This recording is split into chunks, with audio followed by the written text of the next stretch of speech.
দিয়েছে, হাত নাই, পা নাই। জিজ্ঞেস করেছি তোমার অনুমতিকে, বলে যে আমি খুব খুশি। আমি বলি কেন তুমি খুশি? ওই আমার দেশ স্বাধীন হয়েছে।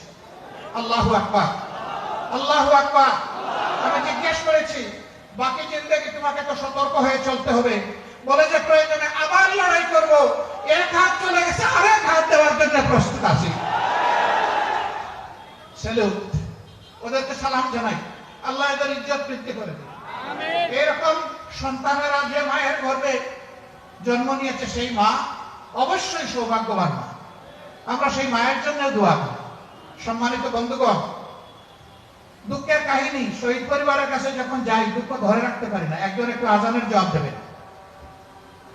আমি রাজশাহীতে গেলাম, একটা তরুণী মেয়ে, তার শাশুড়ি এবং পরিবারের সদস্যরা তার নিয়ে আমার সামনে আসলেন। সে বিয়ে হয়েছে 1 বছর, স্বামী রিক্সা চালাতেন। এই আন্দোলনে তিনি শাহাদত বরণ করেছেন। আমি তাকে জিজ্ঞেস করলাম, মা তুমি কেমন আছো?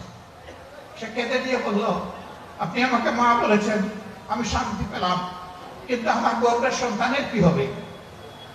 আমার গর্ভে তো 6 মাসের সন্তান। সে চোখে অন্ধকার দেখছে। আমি তাকে বললাম, আল্লাহ আছে, আর আজকে থেকে তোমার সন্তানের আমরা হচ্ছি অংশীদার।